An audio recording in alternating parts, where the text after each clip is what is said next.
Alright, hello. So I figured, being almost a full quarter into the new year now, this would be the perfect time to look back on the best games of the last decade. Well, maybe not the best time, but it is a time, and this is when I've managed to finish this video, so hopefully it'll be something. So yes, this is going to be my personal top 10 games of the 2010s. Quite a lot of games came out, and I put quite a bit of effort into this list and video, so it's going to be a fairly long one, and might be kind of preachy at points as I get more and more used to reading my thoughts and opinions out loud about video games, but hopefully you won't mind too much, at least. Yes, so let's just get right into it, shall we, with the first game. Stanley worked for Stanley went around. Stanley stepped into the Stanley just sat around. Stanley walked upstairs. Stanley was in such a rush. Stanley is quite a boy. Stanley for the first Stanley realized Stanley had never seen Stanley knew the office. Stanley can't Stanley just Stanley was still Stanley was making Stanley. Oh, come now. You don't want it to end already, do you? Why don't we begin again? Wait, how did you do that?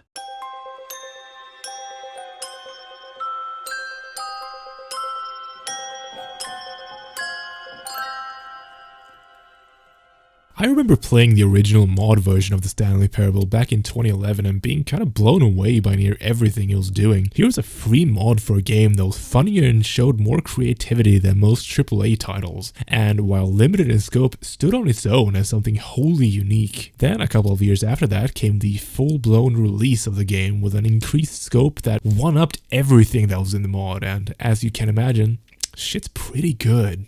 Ah, yes, truly a room worth admiring. It had really been worth the detour after all, just to spend a few moments here in this immaculate, beautifully constructed room. Stanley simply stood here, drinking it all in. In this game, you inhabit the shoes of Stanley, following or not following the guidance of an omnipresent narrator as you try or don't try to figure out what happened to everyone in your office. It's a shining example of video game using its medium to the fullest. The Stanley Parable is an experience that quite literally couldn't be recreated in any other form other than a video game, which is something not very common in art of any form, really. Yes, really, really worth it being here in the room. A room so utterly captivating that even though all your co-workers have mysteriously vanished, here you sit looking at these chairs and some paintings. Really worth it.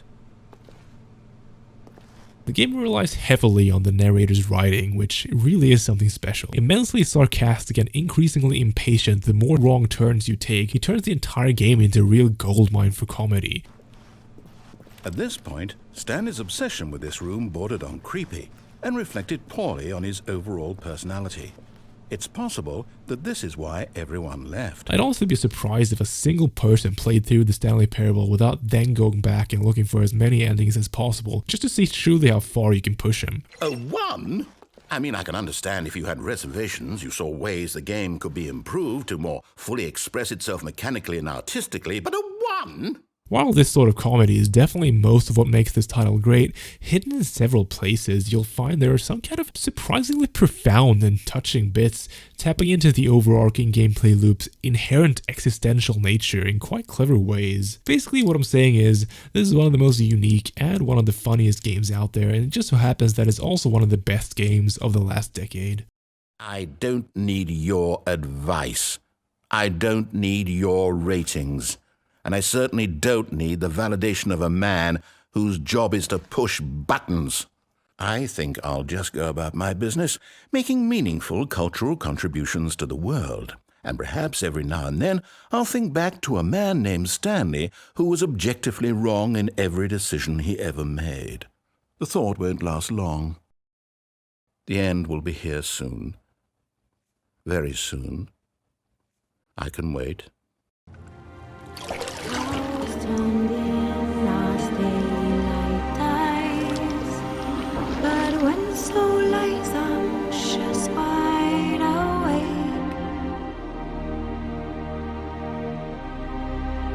For the witcher, brave and bold, paid in coin of gold.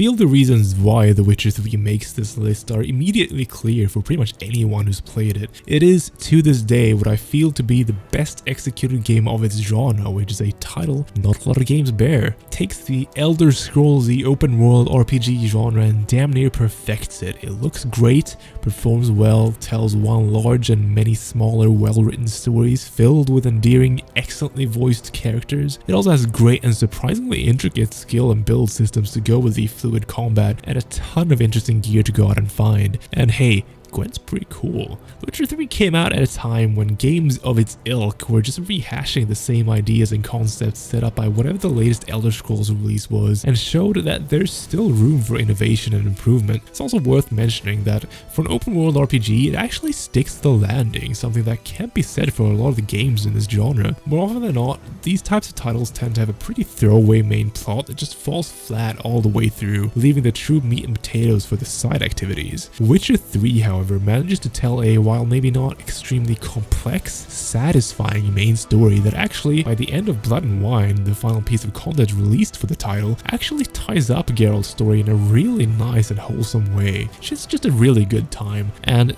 these days it's insane value for money. I regularly see this game on sale for just the craziest lowest amounts, so if you haven't somehow played it, go grab it and give it a go.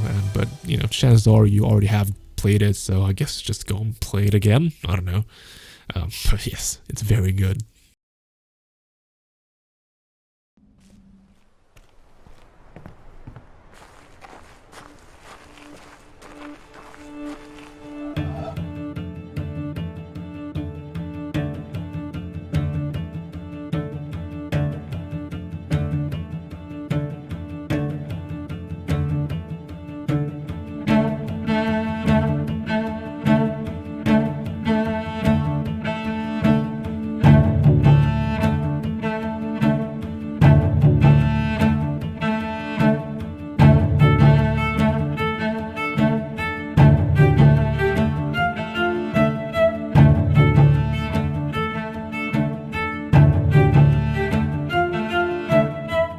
It's funny, when seeing the pitch for The Witness on paper, it sounds like something that shouldn't even have been made as a full PC release. On the surface, every single gameplay interaction available is done in the format of 2D puzzles on monitors placed in a 3D environment, and the loop of the game is for the player to go from one monitor to the next and solve all these different puzzles. You read that and it makes you wonder why The Witness wasn't just made as some sort of 300 megabyte mobile title. Just remove the superfluous 3D environment and just have the puzzles on screen. But then you get in game and a few puzzles in you get stuck. Suddenly the thing the game asks of you isn't clear at all anywhere in the puzzle. This frustrates you and you step away from your PC for a while to get a bit of fresh air. But when you then come back to the puzzle, you stop and look behind it and notice a pattern in the leaves on the tree that's curiously placed exactly so that you can perfectly see it. And suddenly what the game asks of you becomes ever so clear. You chuckle to yourself and think, oh, that's a neat trick, and move on. But oh wait, this next puzzle wants me to listen to the sounds of the environment around me? I thought those were just there for immersion. And oh wait, this next one wants me to think of colors in really strange ways I never have before. And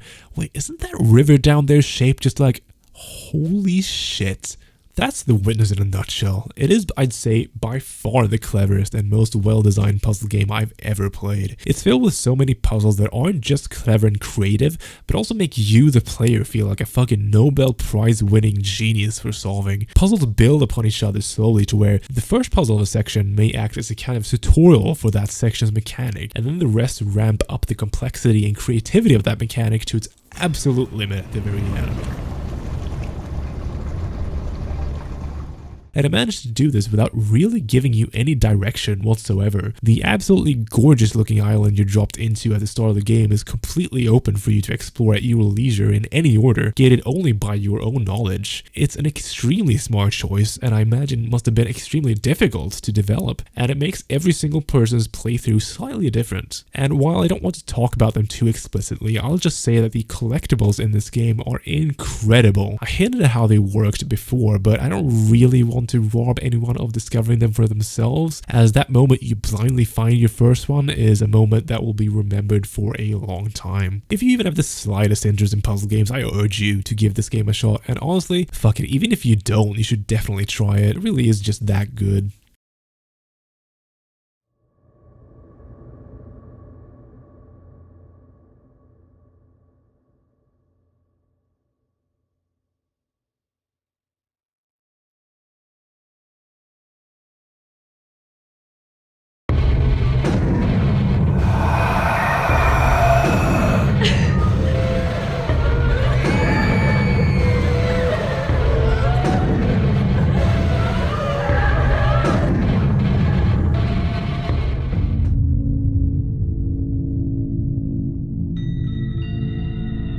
I'll try to keep this brief, as I've covered the tension on this channel already, the video of which should be linked somewhere in the top right corner. I'll just say that if this list was ranked in any way, this game would probably be somewhere damn near the top. It's not only the best horror game I've played to date, it's just one of the best games, period. It doesn't do anything extremely new or surprising like some of the other titles from this list, but it stands as something that, for being what it is, pretty much couldn't be made any better. It's honestly hard for me to find any flaws with it, and from just a pure story execution standpoint, the game is almost perfect. It tells a complex, satisfying, and surprising story extraordinarily well, without any dead space whatsoever. And I'd like to put emphasis on that point. The game really wastes no time. Every moment you play is there for a reason and serves a purpose, which is something I don't think I've really experienced in many titles. This is a game that knows what it does well and hones in on it completely to create one of the most complete and well executed games out there.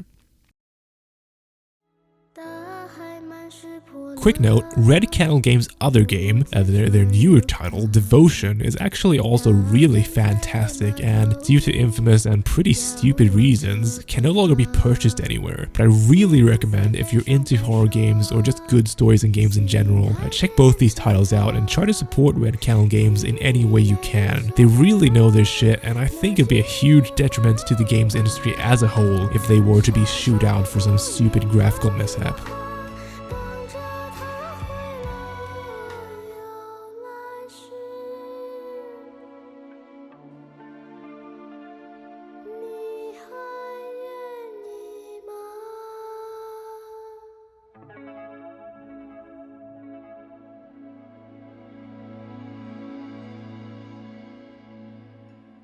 In the age of ancients, the world was unformed, shrouded by fog.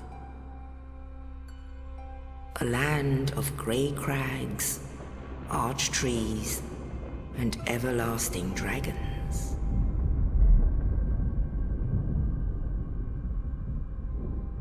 But then there was fire, and with fire came disparity,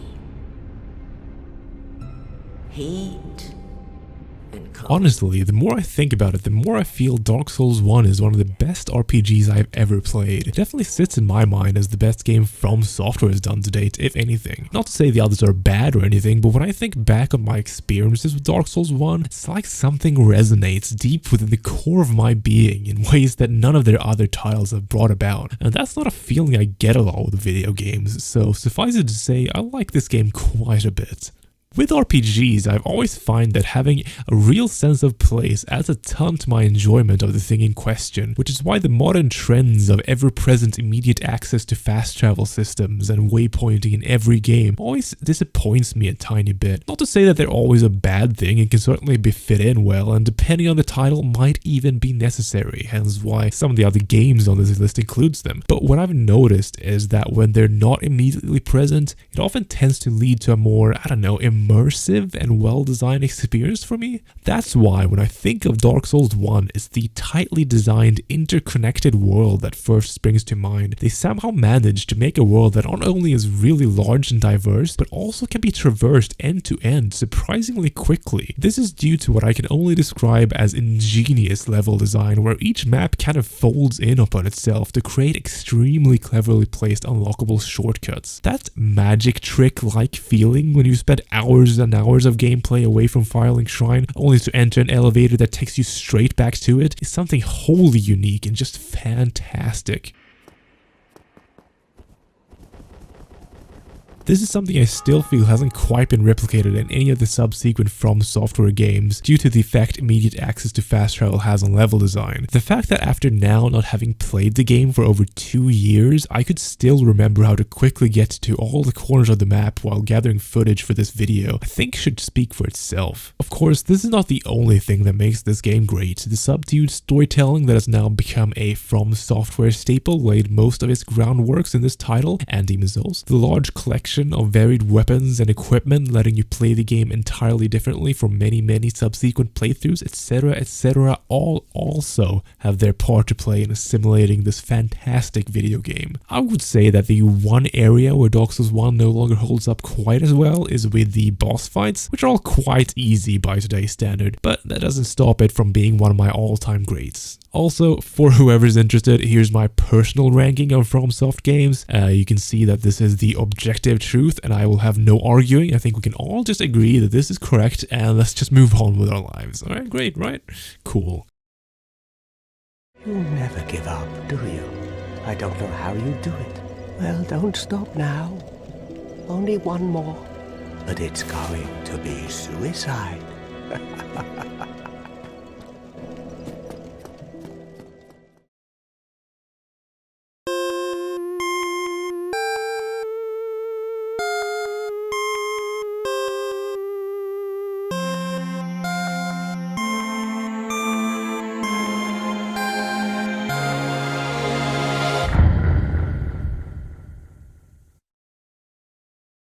Oh, Undertale, the indie darling of 2015. It almost felt like its release in the fall of that year was followed by months and months of nothing but gushing and raving about it, leading a lot of people to develop quite negative feelings towards it due to what I can only refer to as Undertale fatigue. Hopefully now, though, we are far enough away from that to where we can appreciate Undertale for the amazing game it really is. It is that rare type of game that manages to be really funny while also being quite touching at no expense of gameplay whatsoever, and it does so through some of the cleverest uses of the video game medium out there. Honestly, the less is said about this game the better. If you've somehow managed to avoid playing it by now, I obviously highly recommend it. It comes off looking like a very traditional Earthbound-esque RPG, but after the admittedly fairly slow start, it immediately becomes clear it's a lot more than just that. This is a game that truly oozes creativity from every pore, from the way every single fight is tailor-made to the personality of the creature you're fighting, to the charming characters, or how it almost feels like the game itself knows you're playing it. This really is an experience quite unlike most others.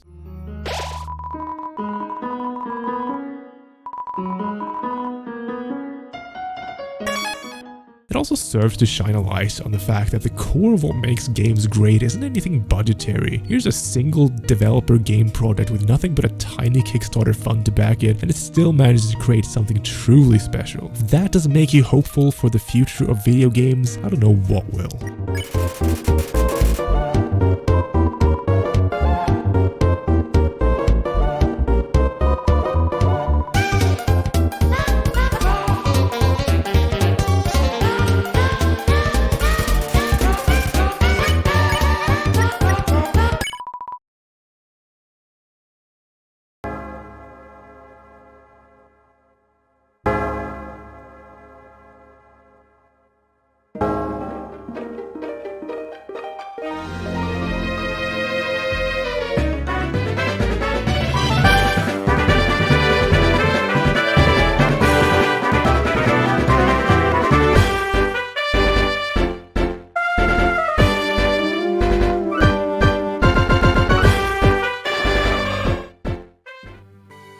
As a child of a certain era, I of course grew up with Pokemon, and have always enjoyed the mainline games enough to where I've actually played through them all, both casually and competitively. And out of the myriad of Pokemon games released during the 2010s, I'd like to claim Pokemon Heart Gold and Soul Silver to be not only the series' best releases of the past decade, but also the best games Game Freak has ever made, period.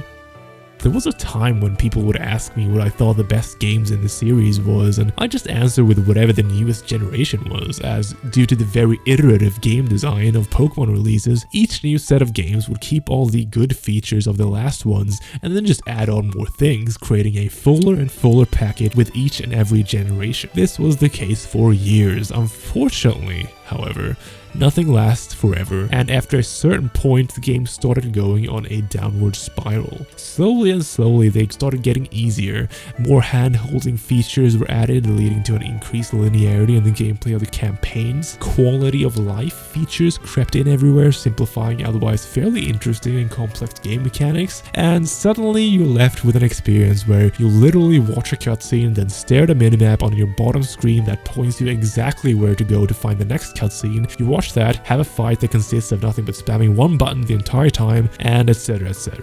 Now, I'm not saying all modern Pokemon games are like that or bad, as I actually quite enjoyed the new things they were trying with Sword and Shield as an example, but they certainly have been going on a downward spiral for a while now, and I believe the series peaked during Heart Gold and Soul Silver. Heart Gold Soul Silver took what was already a lot of people's favorite games in the series, Gold, Silver, and Crystal, and did an almost strict upgrade. The game not only looked beautiful, but remember all the features that had to be cut in the original second generation due to cartridge limitations, like the Safari Zone, Viridian Forest, and pretty much all the substance in Kanto? Well, now they're added back in, and then some, without anything feeling superfluous in the same way a lot of the extra minigame-like features added in modern titles can feel. I can say with certainty that it's the most complete a Pokemon game has felt to me in a long time, and the campaign is one of the longest and most satisfying. The competitive scene was as good as it always was, and for the people who wanted to keep playing after the story, there were things like the Battle Frontier modes to keep them busy. Not only this, but the game also just looked fantastic. I personally have always been a fan of the top-down isometric art style of the non-3D handheld Pokemon games, and this really is the best looking and most consistent one of those.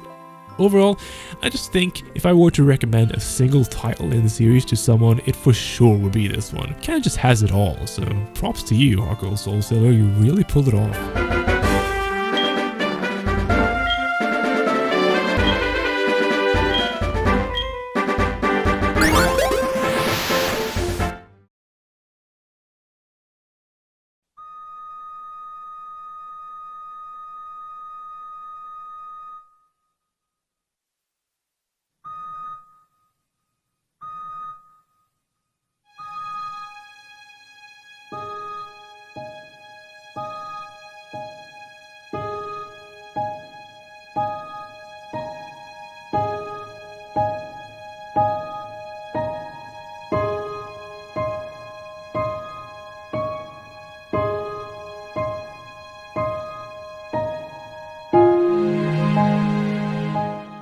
To the Moon is a narrative-based exploration game that tells a really genuinely emotional story about love, loss, and the nature of human memories. Here, you're put in the shoes of two employees of Sigmund Corp, a company that has commercialized the service of granting people's last dying wishes by going into their heads and inserting artificial memories.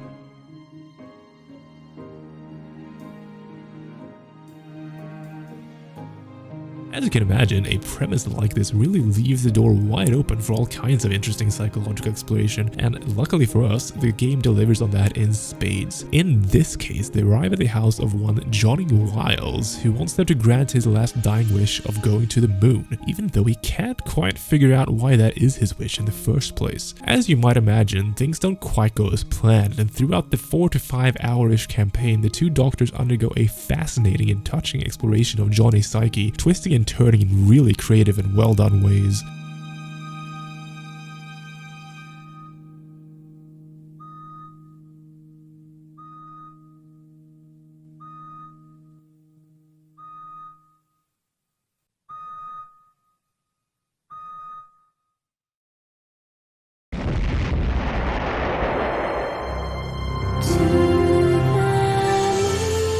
I'd say To the Moon can be most likened to an adventure game, as the focus here is entirely on the story. There's barely anything gameplay related other than going through and reading dialogue and looking at cutscenes. Luckily though, the storytelling in To the Moon is some of the best written storytelling I've experienced in video games to date, so that never quite becomes a problem.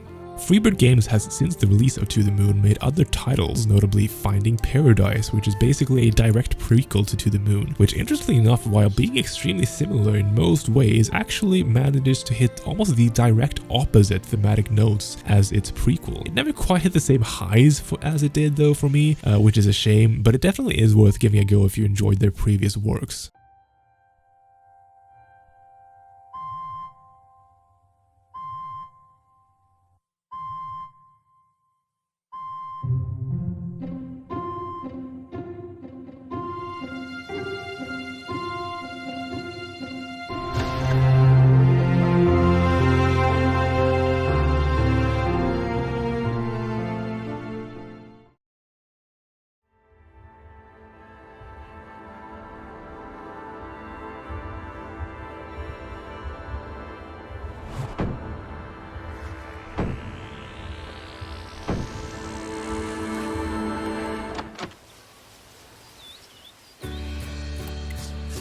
It's not often you become nostalgic about something 2 months after it happened, but that's kind of what happened to me with the first month of Pokemon Go. It's hard to deny that Pokemon Go kind of warped society for the first few months after its launch in the summer of 2016, and as someone who has probably unhealthy levels of nostalgia tied to this specific brand of children's merchandise, I kind of fucking loved it. That dream I had as a kid of Pokemon being real actually kind of came true for a month or two, and while you'd figure I'd have grown out of that shit by now, apparently just enough of it was left in me to get sucked in. It's honestly such a shallow game in almost every way when looked at it objectively, but it was just such a clever combination of technical ingenuity and the perfect IP for it that it felt like something completely new. I've always enjoyed going on walks, and this elevated that to some kind of obsession. I distinctly remember my legs and feet hurting constantly due to the just never-ending walking day in and day out. Of course, because I'm real sweaty, what it eventually devolved into was me finding whatever place in the city I live in that had the highest spawn density and just camping it out there for 12 hours a day, grinding out the max level of level 40. But I can't say I don't look back fondly on that either, even though, you know, I probably shouldn't.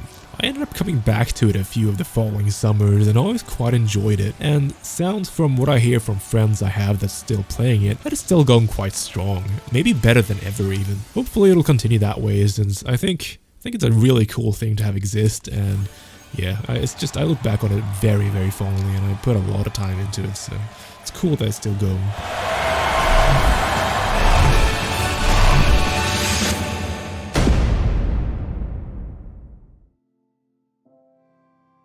It's hard to deny the huge cultural impact and enormous powerhouse of a franchise Minecraft has become since its stagnated release in the early 2010s. Due to that fact alone, I think there's an argument to be made this almost just objectively makes this list. But this is my list after all, and objectivity is thrown out the window. However, it also just so happens that I genuinely have had a really amazing time with Minecraft over the years, so I mean, that helps. I remember originally picking up the game back when it was in early alpha and just marveling at the scope and sheer sense of discovery it fostered. I have very vivid memories of being with a friend at my dad's place, taking turns slowly mining through cave system and building houses. Of course, looking back at it, the game was extremely rudimentary at the time, but really didn't feel like it. It was something truly special. There's nothing quite like that zen-like inner peace I reach when I've got something I want to build in mind in Minecraft and can just shut off my brain for a few hours or days and just do it. It's a feeling I also get while doing 3D art, and it's, I think, one of my favorite parts of both of those pastimes. It also is something I felt ad nauseum for hundreds of hours after Minecraft became available. Of course, vanilla Minecraft eventually became stale, which led into me getting into the modding scene, and holy shit, that blew the game wide open. It expanded what I ever even imagined the game could do 100-fold, and before I knew it, I was using redstone XOR gates to create massive sorting systems for the results of the industrial processing chains I built. Needless to say, it sucked me right back in at a point when I thought I was burned out on the game. It eventually led to me hosting a public modded server with a couple of friends of mine that regularly had a couple of dozen players on at a time, which was just rad as hell, and that is one of my most memorable gaming experiences. Minecraft's just kind of a genius product all around, and its existence, I think, is almost a pure net positive for the world as a whole. It's just a wholesome game that nurtures creativity and offers near limitless content for whoever's looking for it. It sure as hell was one of the best games of the 2010s.